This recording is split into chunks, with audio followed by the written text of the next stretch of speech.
আসসালামু আলাইকুম। স্বাগতম আমার চ্যানেল শানিভার্সে। আজ আমরা জানবো ঢাকার একটি পুরনো, ঐতিহ্যবাহী এবং ইতিহাসে ভরপুর এলাকা বংশাল নিয়ে। কিন্তু জানেন কি এই এলাকার নামের পেছনে লুকিয়ে আছে বেশ চমকপ্রদ একটি গল্প? কেমন হতো যদি সময় নষ্ট না করে সেই গল্পটা এক্ষুনি আপনাদের শোনাই? তাহলে চলুন শুরু করি আমাদের আজকে রোমাঞ্চকর ইতিহাসের যাত্রা।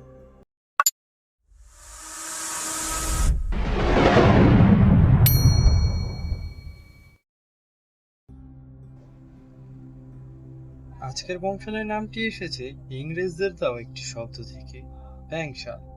ব্রিটিশ শাসনামলে ব্যাংশাল বলতে বোঝাতো নৌযান মেরামতের ঘাট বা বন্দরের তীর। তৎকালীন সময়ে ঢাকার ধোলাইখাল বুড়িগঙ্গা নদীর সঙ্গে সংযুক্ত ছিল, আর এখানেই নৌযান মেরামতের একটি কেন্দ্র স্থাপন করেছিল ইংরেজরা।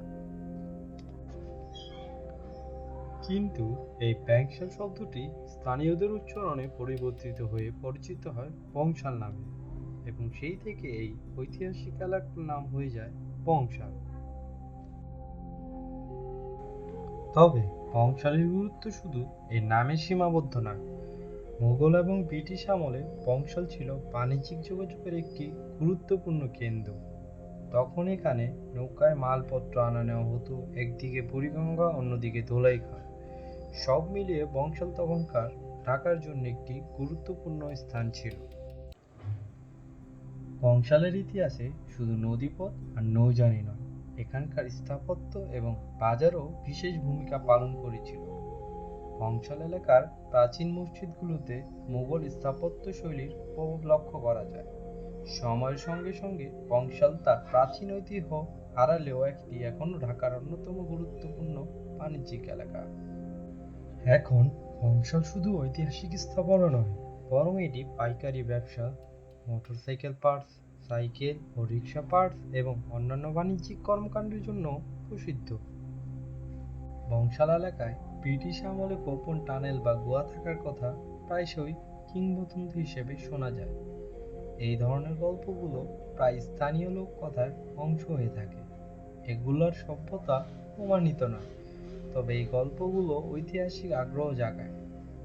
ব্রিটিশ আমলে ঢাকায় বিভিন্ন স্থাপত্য বা অবকাঠামো নির্মাণ করা হয়েছিল, যার মধ্যে কিছু গোপন সুড়ঙ্গ বা গুহা থাকার সম্ভাবনা থাকতে পারে। তবে এই ধরনের কোনো গোপন টানেল বা গুহা আজ পর্যন্ত আবিষ্কৃত হয়নি। এই গল্পগুলো ঐতিহাসিক সত্য নাও হতে পারে, কিন্তু তারা এলাকার সাংস্কৃতিক ঐতিহ্যের অংশ হিসেবে গুরুত্বপূর্ণ।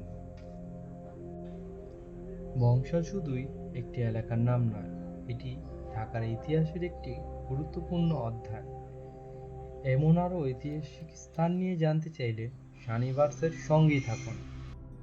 ভিডিওটি ভালো লেগে থাকলে অবশ্যই লাইক, কমেন্ট, শেয়ার করবেন এবং সাবস্ক্রাইব করতে ভুলবেন না।